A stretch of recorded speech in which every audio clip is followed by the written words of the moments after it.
that dramatic. It is. That is Can just. you recreate that for me? I'll have to do it for you privately. Welcome to week 10 of the Pigskin Report Unplugged. My name is Rudy. I'll be your host this evening. However, I do not work alone. A warm reception for co-host and Strikeforce head coach, former NFLer, and all sorts of other things, Mr. Bert Grossman. Hey, Bert, how you doing? I'm doing great, Paul. How are you? All right, well, let's get to one of the bigger breaking stories over the week was that we now know who will be the successor to Mike Hastings at Point Loma High School. Joel Allen, who was on this show not so long ago talking about how he was going to try his hand and retire, this, that, and the other thing, might come back one day.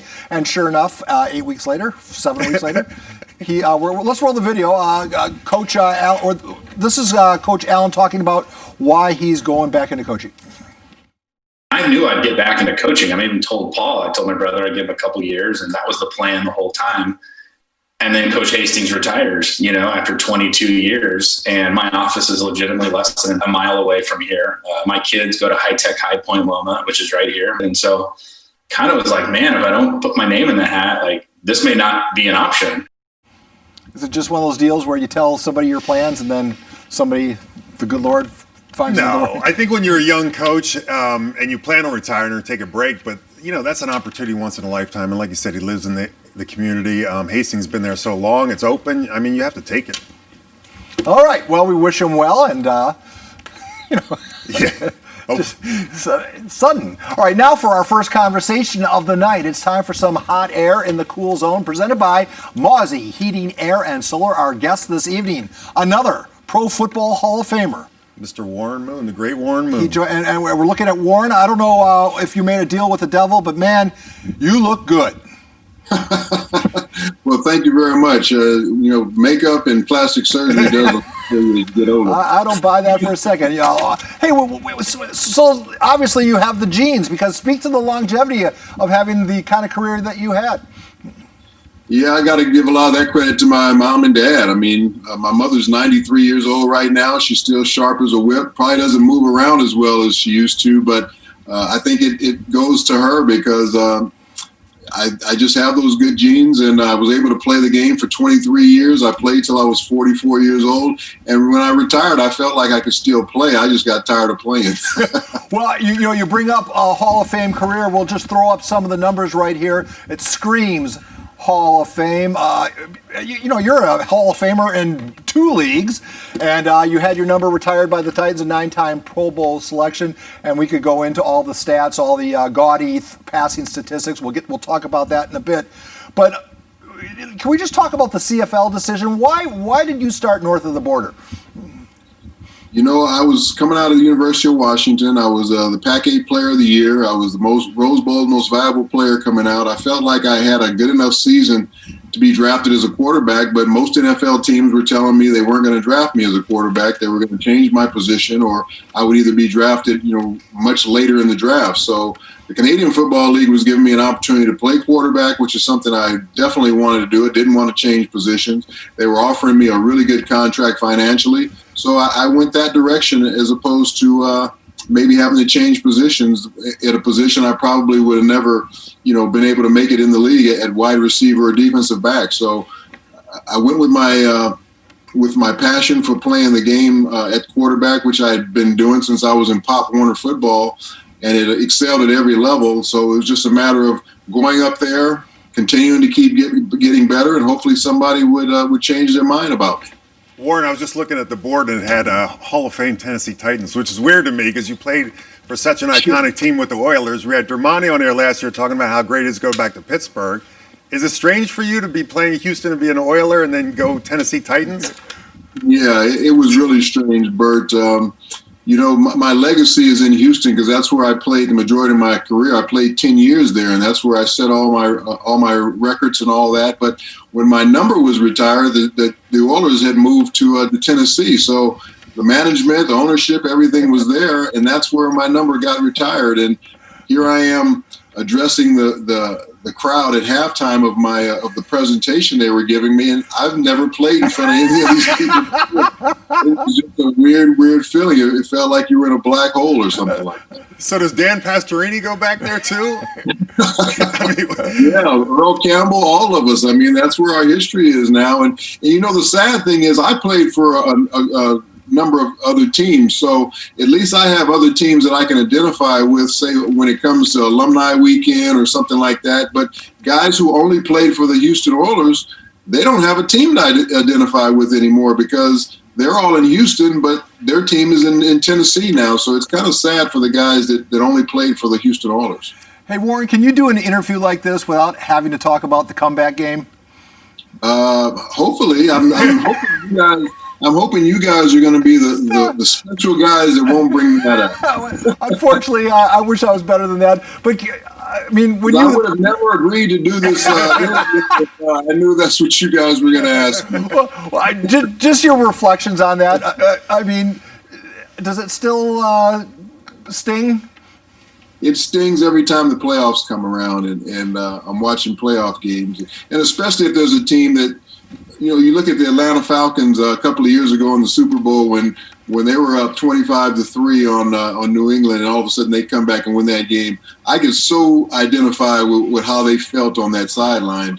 But even though the game wasn't the Super Bowl, which is the biggest game of the year, a playoff game is just as big because you're trying to get to the Super Bowl. So whenever I see another team having a lead and lose that lead, those memories come back in my mind all the time. Hey, Warren, tell us a little about the run and shoot and playing in the run and shoot. I remember you guys just playing Astrodome, and I loved the run and shoot because you wouldn't be sore the next day, but I hated it because your offensive line was so good that we couldn't touch you. But how was it playing in that system? It was fun. It was challenging because we didn't run the ball a whole lot, so I had to be on every week. And the main focus of every defense was to try and get me and try and punish me or try and put me out of the game or try and harass me or whatever it might be. So I knew that coming in that I had to be on each and every week. I had to be sharp in order for us to be successful because we didn't run the ball. We ran the ball mainly just to keep people off balance that we would run it. We ran a trap play, we ran a blast play, we ran a draw play. That's about all we really ran the football. So it was kind of on my shoulders, but I love having that pressure on me, and I love throwing the football. So it was something that fit right down my alley. All right, here's a trivia question for both of you and all the coaches watching right now.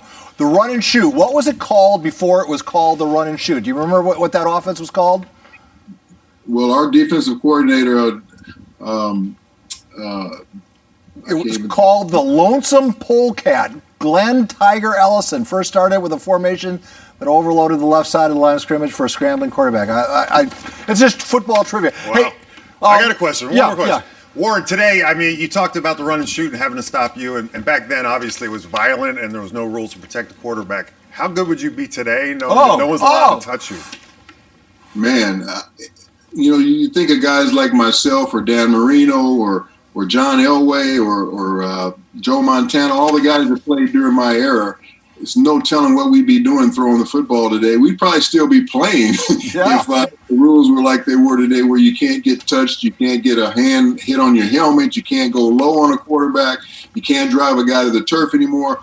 All the different things that used to happen to us week in and week out, I'm sure it's shortened a lot of the careers of guys. So, yeah, it would be scary if we could play the game the way it is today, the way the quarterback is protected. Warren Moon, Hall of Famer, thank you for making time for a little high school football show by the name of the Prep Pigskin Report. Thank you, Warren. We certainly appreciate it. I'm big into high school football, and good luck to all those young guys out there, and hopefully they can realize their dream one day. Just keep working hard. Fair enough. We will pass the message along like you just did.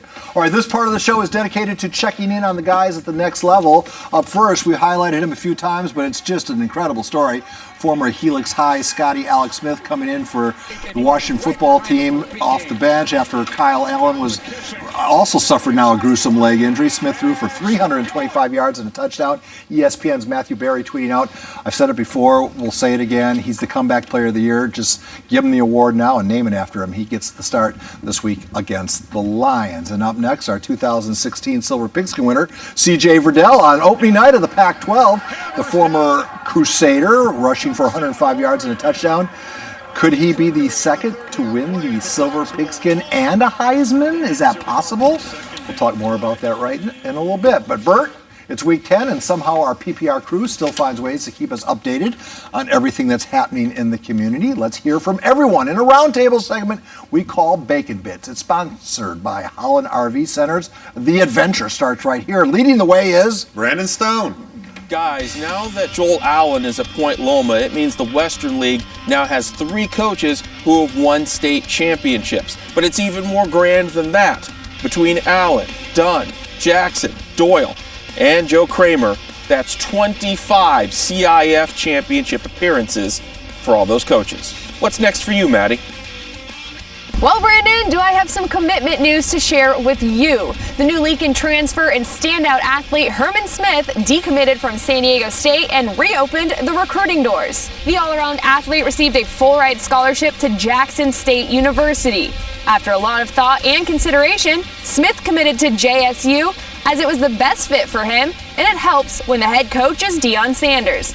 Now let's toss it over to Nick and see what he has for us. Former Christian High School standout Jesse Matthews, former walk-on, now receiving leader for the San Diego State Aztecs, is out there balling at the Mesa. Young man has great bloodlines as well. Christina Murguia, his aunt, played for San Diego State and was the 1995 WAC Player of the Year, and his uncles Zeke and Moses Moreno also played in the NFL. Bo, what do you have up next? Hilltop High School added another great coach to their staff this offseason as Rob Mendez was named the new JV head coach. If the name sounds familiar, it's because Coach Mendez was the recipient of the 2019 Jimmy V Award, and you will have the chance to hear from him in my Faces in New Places segment next week on PPR Unplugged. Now to Nick Polino. Over the weekend, the Pro Way Dream Chasers made their way to Henderson, Nevada for a 7-on-7 tournament. The team full of San Diegans going undefeated with a record of 6-0, and Lincoln's Jaleel Tucker named MVP. Thank you, Nick. Lots of North County teams are starting to get back to practice. I was just at RBV last week watching them start conditioning for the upcoming season.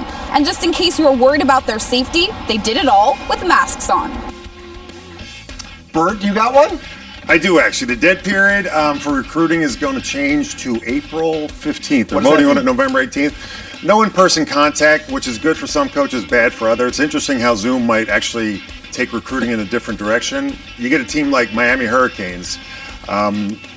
How do you get South Beach and that whole vibe that a kid will come there without, actually visiting there? But Zoom's going to be interesting for a lot of smaller schools. Don't have to go on the road anymore. Don't have to do anything else. That's how they're going to recruit that way. Yes. Are you ready, Paul? All right. I got my head on. Yep. It's trivia time. Here's Nick Polino and tonight's El Cajon Ford Pigskin trivia question. For this week's Nobody Beats El Cajon Ford Pigskin trivia question, we ask, which individual holds the section record for the most career passing yards? Here are the 5 choices. A. Joel Allen, B. Jaden Casey, C. Braxton Burmeister, D. Markel Bird, or E. Anthony Lawrence. Answer correctly and you can be the new owner of some PPR and El Cajon Ford gear. Hang out until the end of the show to see who wins.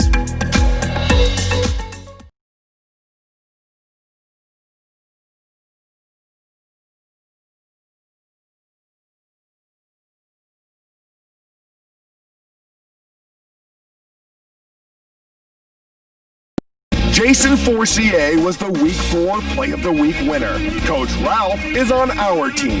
Lene will accuse Jason of phone fraud. Recognize those numbers? Those are your numbers and your mother's, right? We need an explanation because we have to go back to the FCC. My parents, my mom, she called a lot. She told me. Your mom loves you very much, but this is kind of This is pretty serious, overboard. actually. Like that, And then Jason, you've just been oinked. Oh my God! That might be the high water mark in PPR history. Welcome back to the Prep Picks Report. It's Brandon Stone's job to go into the archives to find our best moments throughout the years. Here's Mr. Stone digging for silver, brought to you by King Amanpour. Look up there. Can't you see it? Friday night lights. Playoff time is right here, right now. Okay, clearly that's not true. We aren't actually in the playoffs right now, but we are looking back at some of the best moments from the first round of the playoffs. That's what we're looking for in this week's Digging for Silver. Coronado with the ball. Ash Bibby's on the quarterback keeper, 23-yard score, and Coronado's up 29-21. They score, and then the two-point conversion to tie it is snuffed by the Coronado defense. You know, the entire time I'm just focused on that one goal. As a senior coming in, I want one thing. I want the ring. I want to come out of senior year with the ring. Helix is down by 1. They're going to go for 2 in the victory. Sean Clinton gets the reverse and finds a wide open Sam Meredith. The Skies survive. We got a lot of heart, and this team right here, we play to the last down, baby. We play to the last down. Watch out, Helix is coming, baby. Let's go. Kenny Kish back to passing. Well, it's Deshaun Scott coming up with another big play. San Diego wins on the road at El Camino. I don't even know what to say. Thanks. Oh, thank y'all. I love y'all. Man, Mount Carmel will counter. Johnson with a game-winning 26-yard touchdown pass to Shaheed. And watch this rambling wreck from Mount Carmel. He's buying time. Oh, forward now across the field. You're not supposed to do that. And that's the ball game. Wow, Lucas Johnson, remember that moment well. All right, time to bring in our Coach of the Week. It's brought to you by King Amanpour. Here's Rick Jackson, head coach of the Madison Warhawks. Coach Jackson, thanks for making time for us. I appreciate you having me. All right, you are widely regarded as having one of the best programs in all of San Diego County. No small achievement. How have you built such a successful program? You know what? We had a goal from the very beginning, and it's just about loyalty and staying together and working for one another. And our kids have bought in, and our coaches and our community have bought in. So I just think some consistency there shows. I have a lot of kids that played for me that are now coaching for me, or that have coached and now coach somewhere else. So I think the Warhawk Nation is strong and proud, and honestly, we just work, and that's what we're all about. Coach, here's an amazing stat for you. There have been 7 Madison Silver Pigskin finalists over the years. How do you continue to generate that talent and get all those kids that good?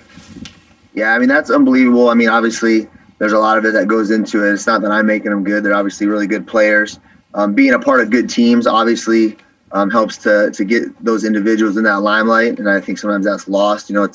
It's about the team. It's the ultimate team game, and it's good to have those types of leaders, that obviously helps with the success. And we've been very fortunate to have a lot of really good players play for us.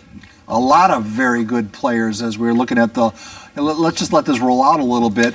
Boy, I'll tell you what, you're going to be the first coach to have 11. You're going to have a team of Silver Pigskin finalists. I mean, I hope so. That'd be great. It'd be nice if we can get one to win one of these times, though. That'd be even better. I knew that was coming. Hey, Coach, you're living it. We're hearing about how they're taking kids to cross borders, state lines to continue playing sports. As a coach and as a parent, you're kind of living it right now, are you not? Yeah, I mean, it's definitely 2 roles, like 2 hats. I'm kind of dictated about what I can do as a coach, and as a parent, I have to kind of make decisions that are best for my family and my children. And obviously it's all about safety, both sides of it. But, I have 2 very active young men in my house. I have an 8th grader and a sophomore at Madison. And they play 3 sports each. So we've been over to Arizona, 10 or 12 times. My oldest has been to Utah, to Vegas to play basketball. So, we make those decisions based upon what we think is best for our family, and so far it's worked out pretty well. Coach, let me stick on the 2-hat title. You're a teacher and a coach. What are your thoughts on the reopening and the return to play from both sides? Yeah, I mean, obviously safety is the first concern, right? We want to make sure everyone goes back and we're safe and we're not putting people at risk. But at the same time, I think it's been shown in multiple states throughout the country, 30 plus, that football is being played, successfully, and people are back to school. And even here in San Diego, people are back in a hybrid model. So I believe that there's a way to do it. I believe that there's a way to get these kids back out there and doing the things that they love. I think, the COVID-19 is here. We understand that. We respect that. And I think that's an important part of it. Let's let the science do the talking, which I'm fine with. I'm a biology teacher, so I understand that aspect of it. But, at the same time, holding these young people back and depression is at a high time, all-time high. Kids that I talk to, kids that maybe aren't going to be playing for us just because they're so down. But just in general, we just got to get some normalcy back into our lives, and teaching on a computer and doing Zoom workouts because we're not even able to see our kids yet on campus. Hopefully that will get back next week.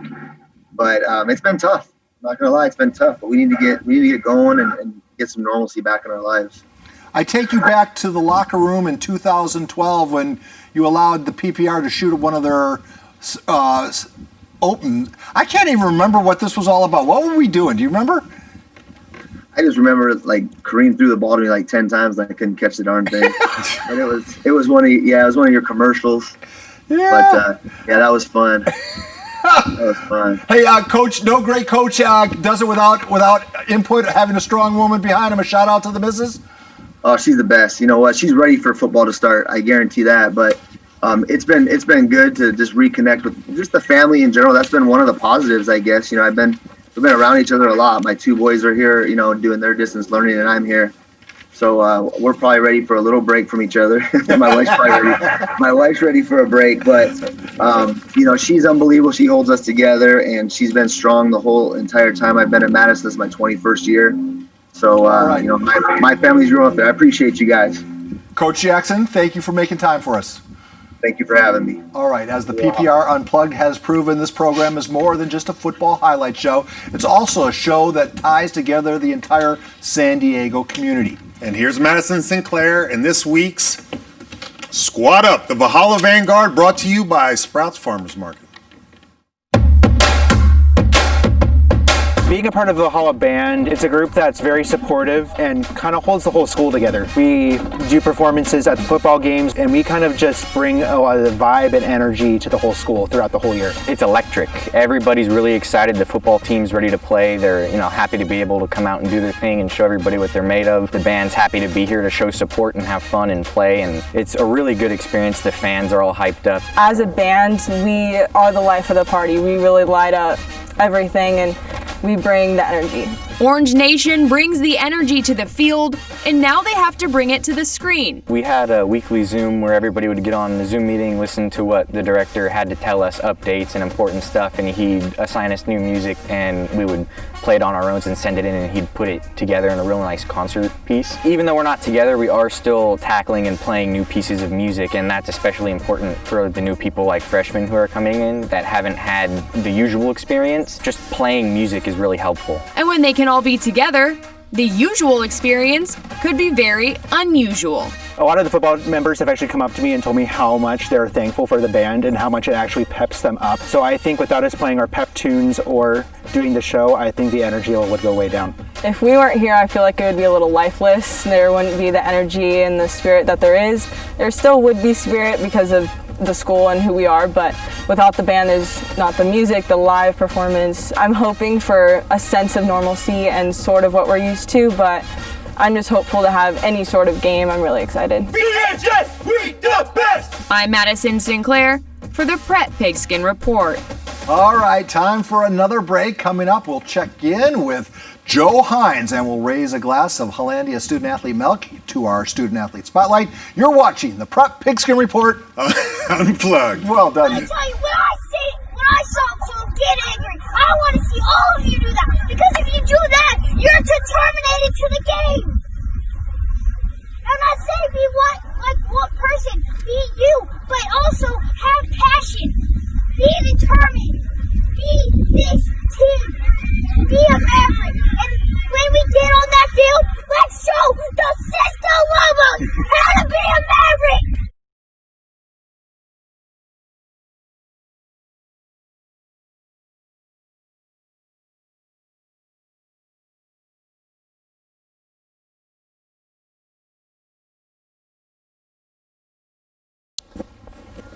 Time to get some great highlights. Hot dog, soda, and some fries. Talk about your great touchdown. Fresh brewed coffee tastes so good. Time to watch the PPR. Wow, Paul. He was on vacation last week, but now he's back and better than ever. CIF San Diego Section Commissioner Joe Hines. Hey, Joe, how's it going?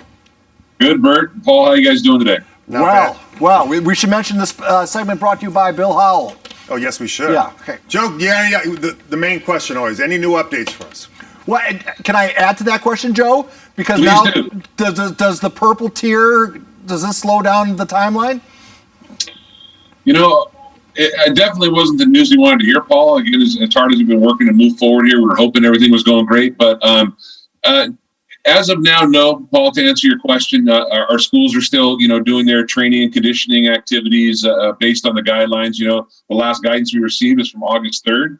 So we're hoping here, obviously, in the next short amount of time, a couple of weeks, obviously, in preparation for December 12th, the state comes out with some guidance. It's been, they mentioned a couple of weeks ago they were going to come out with something. So we're definitely anxious awaiting any updates that help us continue to get prepared. But positive now, no, it's not changing anything we're doing. I know it has some effect on businesses and those things, but not really kind of the direction we've been moving over here the last couple. Yeah, let me just follow up on that. For football to happen, do schools have to be in some sort of in-person learning, or can you start the football season from distance learning? No, you can absolutely start the football season if we get the green light from distance learning. Obviously, whenever the decision's made that we're able to start, and we're hoping that's December 12th.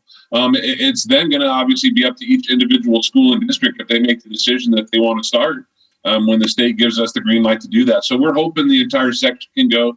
Like we've mentioned before, Paul, the Imperial Valley's struggling out there. They're also in the purple, and they're really working through some things. So we're hoping the whole section go. If not, and there's changes or things happen, and we're absolutely going to be ready to do whatever we need to do from a section perspective, working with our districts to have some semblance of seasons here for our student athletes. It's got to happen. They need it, Paul. All right, so we kind of beat that horse as much as we can. Allow me to ask a completely off-the-wall question that you'll probably get mad at me for asking. Sure. I'm reading around the country how various high school athletic associations are having to deal with the issue of transgender athletes. I don't know if that's come across your transom or not yet, but is there policies in place? How are you going to deal with that? Yeah, in California, Paul, our transgender athletes here are allowed to all the benefits of education-based athletics and the gender they identify with, and that's regardless of what it says on their school records or what it says on their birth certificates. That's how we operate. That's how our bylaws read. We've had many transgender student athletes that have participated over the years here in our athletics.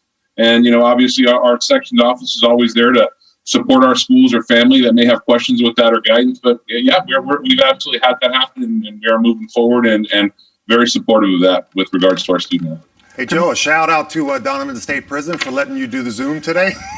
You look Thank great. you, yes. Yeah, we're going to scrounge up some bail money as soon as we can. Thank you, guys. Appreciate you looking out for me. Commissioner Hines, thank you so very much. It is now time to raise a glass of cold my favorite. Hollandia milk to this week. Oh, we got to put the lid on, too. I do. Hang on, I got it. Come on. Here's Allison Edmonds shining a spotlight on Andrew Lugo from Central High School. Cheers. Central's Andrew Lugo didn't always want to play football, but once he gave it a chance, he was hooked. I started playing soccer as a sport, and I thought I was going to go far with that. And fourth grade, my mom was telling me all this stuff about my dad and the sports he played, and football was in one of those, and I was like, I'm going to try that out. But yeah, I loved it. And his experience at Central has exceeded his expectations. Everything that I've hoped for, like the tradition, the people, the fans, like I didn't expect Rookie Pena to come. He really turned the place around, and I couldn't be more grateful. But Andrew is not finished yet. He hopes to get to continue to play the game he loves while also growing as a person. I've had a few D1 looks, but nothing crazy. Honestly, I'm just going to go with the process. I'm going to go with whatever this year brings. Learning experiences, meeting new people, finding new ways to solve new problems. This is what makes me feel like me. I want to play football for as long as I can. This is Allison Edmonds with the Hollandia Dairy Student Athlete of the Week. Well done, Allison. Time for another timeout. But first, let's check out the PPR Home Life segment. Joey Chappelle, brought to you by Renovation Realty. We renovate, we sell, you profit. Hey PPR, I'm Joey Chappelle, senior from San Pasqual High School. I've just been keeping myself busy for these past few months, just going to hockey, going to ice, getting some ice time and just working out and all that. I went out to Texas, go visit some colleges, going to visit A&M. right there. Hopefully it's a school of the future. Been cooking a little bit with my parents, and that's all I've been doing this entire pandemic. Thanks, PPR.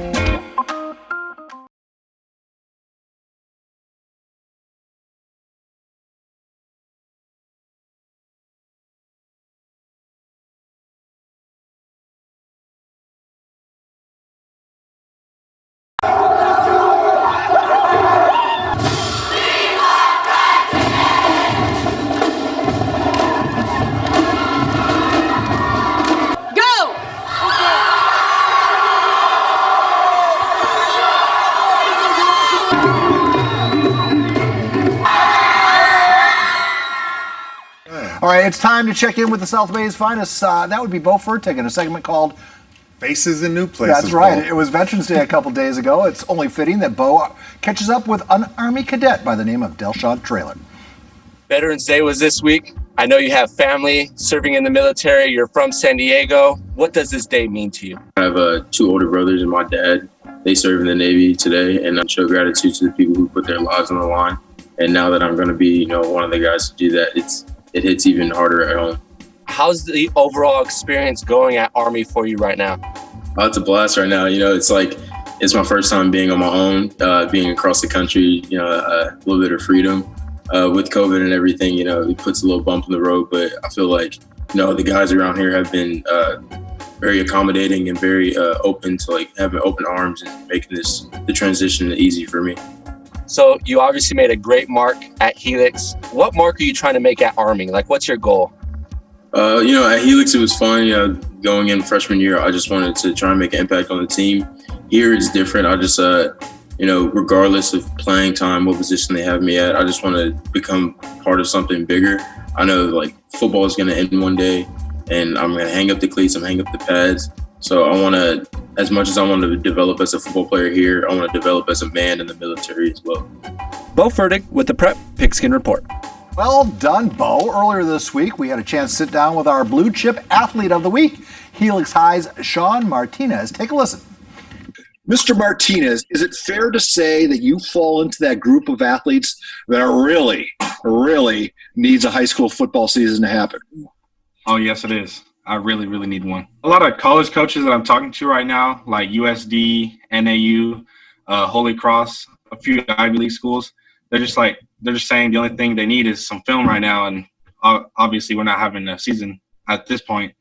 Well, it's up in the air. So it's just really crucial for me to get a scholarship. At the high school level, you can just be a big guy and kind of be successful with brute strength. But at the next level, and then the level beyond, it becomes the small things, the nuanced things like footwork and how you position your hands. Can you explain about the evolution of your position? Like freshman level and JV level, you're just kind of you're just put there, you're just just block someone. And then as the levels progress, you have to work on little things like you said, from the footwork to the hand placement to being able to be flexible. Being flexible and being able to be stable in your stance and in your pass set and your run set is just a big thing in the offensive line play. Like a lot of athletes who are stuck doing nothing in California, you have found ways to keep working on your craft out of state, have you not? Yes, I have. I did a camp with Giant Skills in Utah. It was at Orem High School. It was a big, a 5-on-5 tournament, kind of like how they do 7-on-7, but it was with linemen, so that was pretty neat. I want to play left tackle as well as you do. What's the first thing you're going to teach me? Well, you're a bigger guy, Paul, so I would say have a good, nice stance, big, wide base, and then hand placement. So it starts with the feet and the hands, in my opinion. Coach Owens and the Helix experience, could you talk a little bit about that? Coach Owens is a great coach. The Helix experience is really cool. I've never went to any other high school. Helix was my first school, and I'm sticking with it. Coach Owens, he used to be a college coach, so he runs our practices like a college does. So he's preparing us for the next level. And Helix, its academics is outstanding. So it's also preparing you for the next level in life and in college. So that's a big plus for me. Could you talk about yourself as a student a little bit? What's your passion? My passion in school is math. I love math. I don't know why. It's just something about it, being able to work with numbers and stuff like that. It just draws me towards it. What is bot ball? So it's a competition for 6th through 8th graders. and it's where you have it's a Roomba robot, and you put like little things on it to make it move. So you have to move objects from one place to another place, dragging it, picking it up, however you got to do it, but you have to put it into a goal. And it's a little competition. It's a tournament. You do it by regions. You can do states. You can do nationals. It sounds a little bit like you have a nerd quality to you. Oh, I do. Is it something you embrace? Definitely, because before high school, that's all I did. I did school, reading, and just engineering things. Never played sports, so high school was a big opportunity to widen my range of doing things. And football, I saw football, wanted to play it, and that's how I became a football player. Well, and that's, I mean, to pick up the game late in life, not playing part of Pop Warner and stuff, who approached you about playing football? It was actually John Carroll's dad, our linebacker from last year, because I went to the same middle school as him. So his dad was like, hey, you're a big kid. You need to play football. And he's like, come to Helix. I was like, all right. You know, the fact that you're sitting here, it means you've achieved a level of success on the football field. When you get around to writing your life story, who's the first person you want to mention at your, hey, I'm here because of? I want to mention my parents, my dad and my mom. They're just a big rock for me, a big support system, and I love them. And I like to say it right now, love you, Mom, love you, Dad. Thank you for everything you do for me. Wow. Nice kid. Yeah. Good football player. I would never call him a nerd if we were doing it face-to-face. And you could tell as intelligent he is, he'll be an offensive lineman, not a defensive lineman. That's how you can always tell. Yes. You're living proof. Coming up next on PPR Unplugged, it's time to reveal this week's Silver Pigskin Gala Awards predictions in a segment we now call the National City Mile of Stars. We'll be right back. Omaha! PPR on three, set, hike! PPR!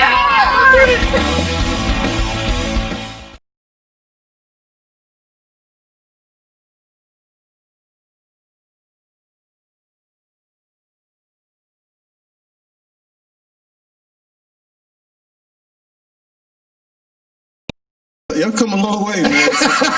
Since when I was getting trophies, I got valet parking now. We on warships. You should donate that sweater to the PPR Museum. That was 16 years ago. I think I got that sweater from like Fan Mart. Anybody know what Fan Mart is out here? You know Fan Mart? That's where I got that sweater. Welcome back to the Unplugged edition of the Prep Pigskin Report.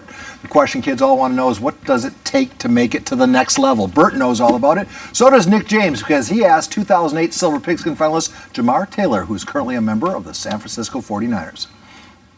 3rd and 5. And it's intercepted. It's Taylor with his second of the game. Former Helix High School standout Jamar Taylor plays defensive back for the San Francisco 49ers, living by the Bay, but San Diego will always and forever be home. It was all those grinds. It was the grinds at, Boise State at the park with my teammates Brandon Thompson and Jarrell Gavins. Working in the shadows, watching extra film, make sure I'm eating right, taking care of my body. I think that's what got me to the NFL, keeping my faith in God. Taylor has not forgot where he comes from and donates his time to giving back to the community on a regular basis. We're just trying to give students, a first chance. Like I said, networking, using my network to the best of my abilities to connect them with people that'll help them be successful wherever they want to go. Next thing you know, with COVID and all that stuff, we were like, man, let's do a life skills workshop. And we started that, and then the kids, or the students, I should say, from the life skills seminar, they said they wanted like the mentorship program. Taylor and his 49ers teammates will have a tough game on Sunday at New Orleans.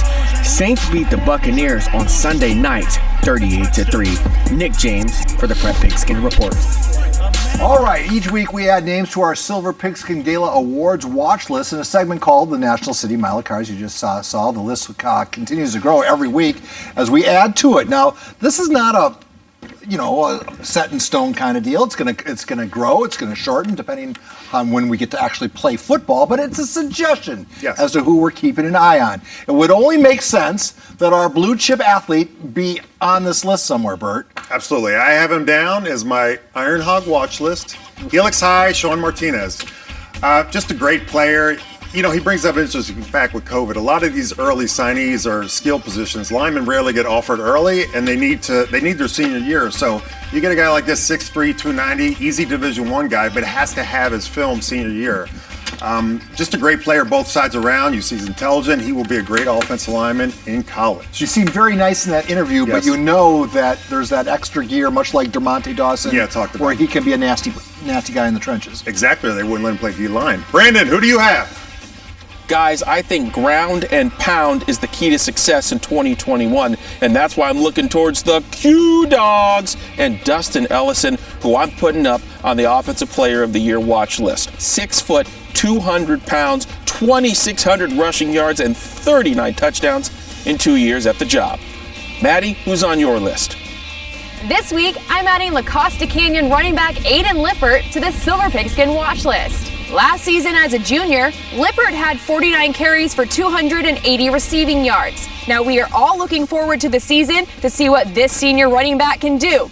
Look out for number 1 when you're watching the Mavericks in action. Nick, who's on your list? Thank you, Madison. Well, I'm going Defensive Player of the Year, Westview High School, 6 foot, 195 pounds. Hunter Bohannon. Young man will come up and stick you right in the mouth. Young man brings the wood. Great form tackler. I look for him to make a bunch of plays this upcoming season for the Wolverines program when we kick off in the spring. Bo, what do you have up next? Thanks to Coach Matt Marquez, Crawford is booming with talent, and at the top of the list is Abdi Ali Jr. The senior is fast and doesn't need a lot of space to take it to the house. Because of his athleticism and returning skills, I'm adding Abdi Ali Jr. to the Special Teams Player of the Year watch list. Now to Allison Edmonds. Thank you, Bo. This week, I'm adding Scripps Ranch quarterback Luke Durkin to my Offensive Player of the Year watch list. Going into his senior season, Luke has over 3,000 passing yards and 27 touchdowns. Not to mention he has a 4.6 GPA and is headed to play football at Davidson next year. Now, over to Nick Polino. Thanks, Allison. This week, we head to the North County to add Escondido's Tajay Brooks to the Offensive Player of the Year watch list. The 6'1" wide receiver has picked up 4 offers this offseason, in addition to running a 4.6 40-yard dash. All right. Time for another timeout. Carroll's Corner is up next. But first, let's check out the PPR home light of Ricky Rodriguez, brought to you by Renovation Realty. We renovate, we sell, you profit. Hey guys, my name is Ricky Rodriguez. I'm a senior at San Pasqual High School, and part of my life is, going to the gym about 5:36, work out, get a good pump, and then shower, start virtual class online, which is a little bit of an obstacle, but kind of just got to overcome it. I am a graphic designer, so I do create many logos for local businesses in my community, and I do spend a lot of my time practicing and working on my craft in either football and artwork. So yeah, that's a little bit about me.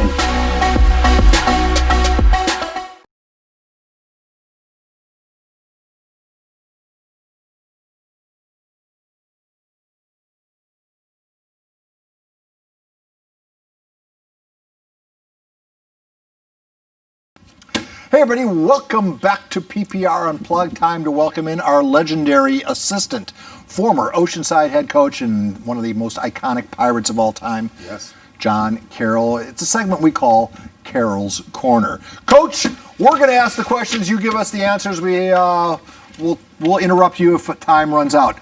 What is a full ride scholarship, Coach? Well, I'm going to start this conversation with saying that the dream of a scholarship is an outstanding thing for kids as long as that dream becomes a goal. The goal has a plan, and the plan turns into action. And as long as it doesn't become excessive or obsessive in that seeking out of that scholarship, and it becomes excessive and obsessive when the scholarship becomes more important than the game itself. You play the game not for a scholarship. You play the game for the love and the passion of the game and the joy of sharing the experience with your teammates. As long as that's there, then it's not a negative. Okay, so a scholarship is basically it's a verbal written commitment that then becomes an actual legal document. It's not real when a school offers you a scholarship. It's not real when you commit to the scholarship. until actual National Letter of Intent Day, where it's actually officially signed and it becomes a binding document. That is in December for early next month for early signing, and for February at the regular signing date. So all the offers, all the commits are nice, they're great, but they don't mean anything until it's actually signed and official. Coach, it seems the rules have changed since I played. My scholarship included a Trans Am, an apartment, a mink coat, and spending money. What do they actually pay for nowadays? Yeah, so you know what a full ride scholarship is right now is that it's tuition, it's books and fees, and it is room and board, living and eating, and it's some incidental personal things as well. And the interesting thing about it is you take a state school. If you happen to go in-state to a state school, it could be as low as $30,000, which is a lot of money per year. But if you were to go to USC or Stanford or Notre Dame or some school like that, it could approach $70,000 per year, and quite a difference. And the other thing that people have to realize is that a scholarship is really a one-year deal, renewable each year for 4 to 5 years. It is not a 4-year guarantee. If you don't cut it academically or behaviorally, and unfortunately I've seen some schools pull scholarships just because you weren't playing very well. It's rare, but it does happen. Hey, how many scholarships can a school offer? I mean, there's a limit, right? Yeah, so we have 2 Division I categories. We have the football FBS, the football bowl championship, or football bowl series, which is the most of the schools that we watch on Saturdays and on TV, and they're eligible for bowl games. And there are a total of 129 schools that play in FBS. They can have 85 total at any one time. They can give up to 25 per year. But if say you had 70 coming back on scholarship, you wouldn't be able to give 25. You'd only be able to give 15. So it depends on each year how many you already have as to how many you can give. The other variation of Division I, the football championship series, like Cal Poly, San Luis Obispo and Appalachian State, or the Big Sky Weaver State and stuff like that, they can offer 63 full scholarships. And then Division II has 36 possible scholarships. Coach, we only have 20 seconds left. So, Bert, last question. Coach, what is the percentage of high school players that actually get these full ride scholarships? 2%. You got 1 million kids play high school football, and 2% get a scholarship. So it's kind of a mistake to assume that that's going to happen. It's the icing on the cake. It shouldn't be the be-all and end-all. That's a tough percentage. All right, Coach Carroll, we'll talk to you next week. Thanks for your time. Thank you, guys. John Carroll, but we'll be right back with the answer to tonight's El Cajon Ford trivia question. You're watching the PPR Unplugged. Thanks, Bert. Say wobble! Yeah! Queso! Queso!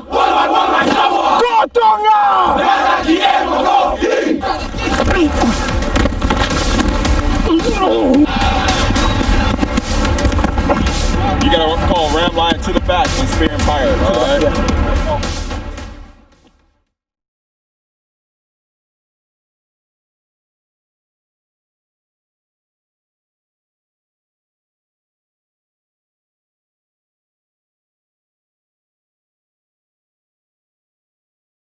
Toughness, hard work, brotherhood, PPR.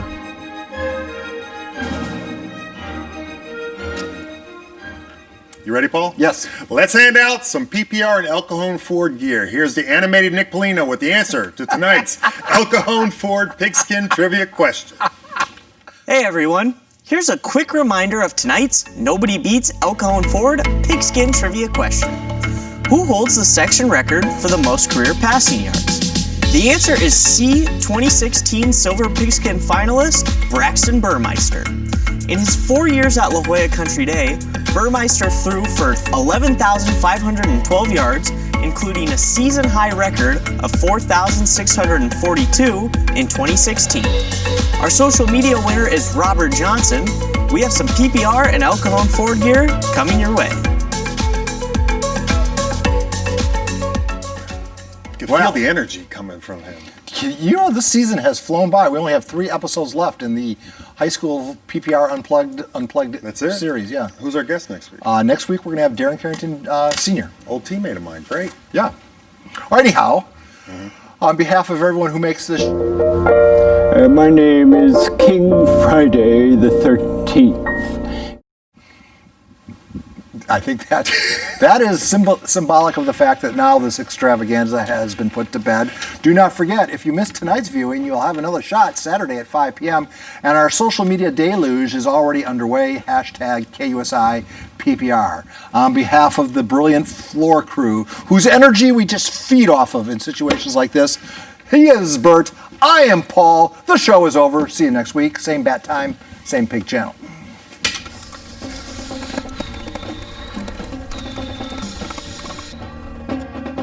Hey, this should help out, right? Yeah, this is gonna keep me so warm. Hey, what about me? You wanna come in?